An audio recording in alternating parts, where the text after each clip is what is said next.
Hello everyone, this is Endgame Arts. We're doing an unboxing, another offline gaming experience. This is Lunar, the Silver Star story complete for the PlayStation 1. Now please keep in mind, my unboxing part of the video is for a used copy of the game, so it may not be fully 100% complete box of the game.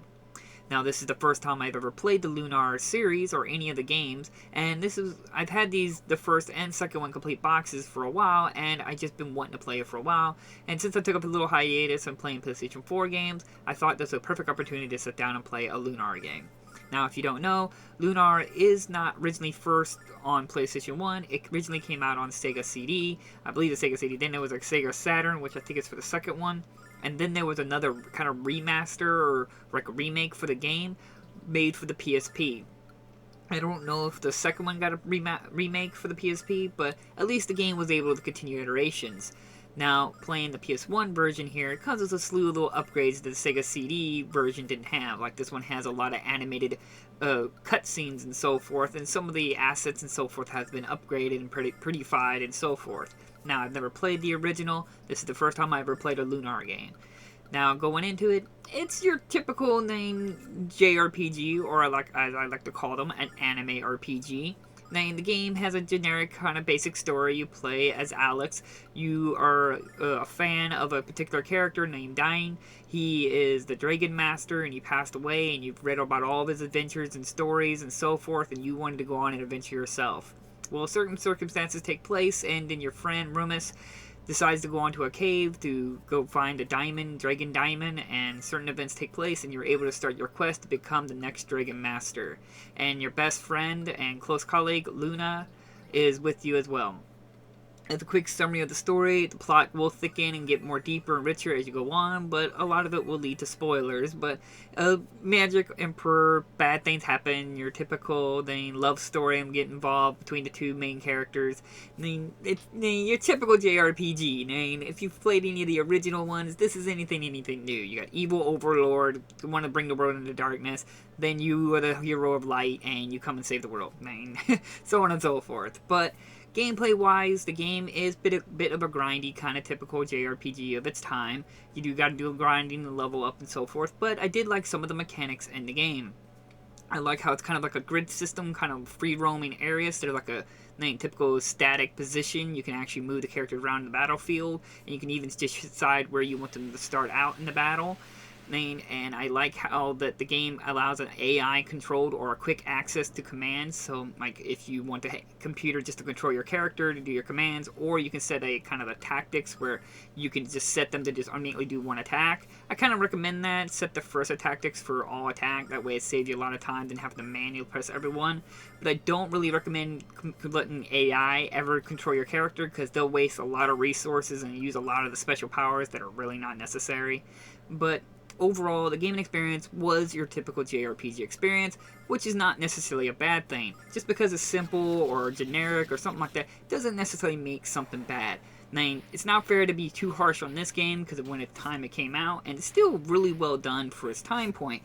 Soundtrack is decent, but I have heard some people say the Sega CD version has a better soundtrack. I don't know because I'd never played it, but the soundtrack was decent.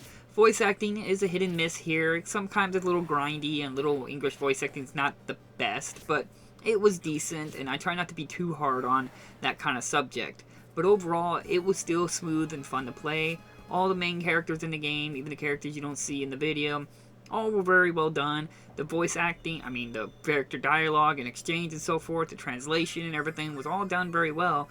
I did notice some interesting things about going back and playing this older game, is that characters are a little bit more insulting, where they'll use a little bit more aggressive insulting to characters and so forth. I just noticed that just in this my time growing point, where games were a little bit more aggressive in terms of insulting people, while nowadays games you gotta be all watch about hurting people's feelings and so forth. So it just made me just surprised to hear certain insults and name calling, and just as well as some adult humor in the game here and there. It was quite charming as well.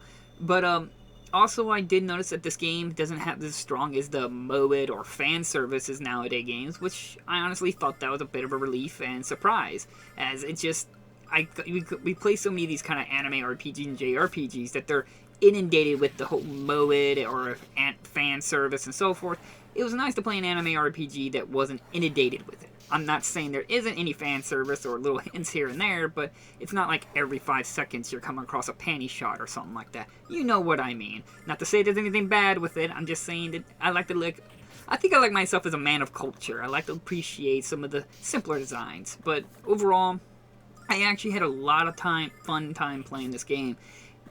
I mean, it's kind of hard to say whether you should rush out there and get into your collection because it's anything special.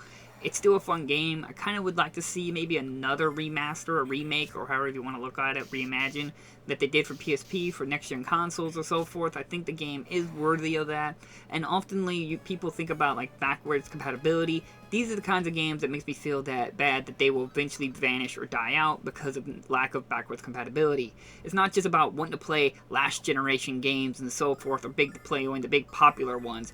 Games like these can be really loved and forgotten, and they're actually decently well-made games for the time point, and it should not be lost from time. So, in my opinion, it is a very good game. I did enjoy it, played all the way through. I put about 40 hours in the game. Was really surprised how long the game was, actually. And I just had a good time with it. Nothing special or amazing about the experience, but then again, as me, I'm a fan of old classic JRPGs or anime RPGs, so it was a enjoyment to play. So, like I said, it's up to you onto it. I mean, it's getting kind of expensive trying to find a complete copy and so forth, but it's one of those little gamer hunt collections you can try and get on a shelf, and it's still a very well-made gaming experience. So, like always, I try to leave links down in the description if you're interested in a copy. For my opinion, it's worth trying to go out there and get it, just to have it on your shelf, but maybe you could try to emulate it or something like that, or try to get the PSP version if you want to try a newer version of the game. I don't know what that experience is like, but this one was decent and I had a fun time. So, thank you all for watching. I'll see you guys in my next unboxing video. Bye-bye!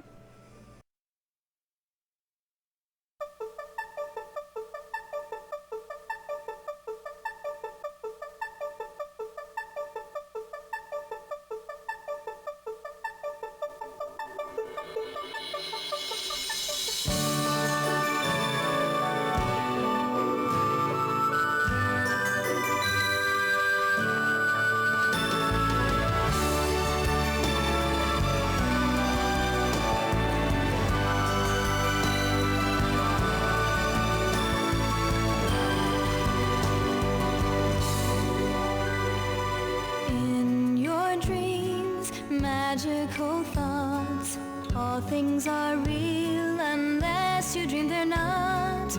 In your dreams, love is the plot, carried on wings of hope. Each of our souls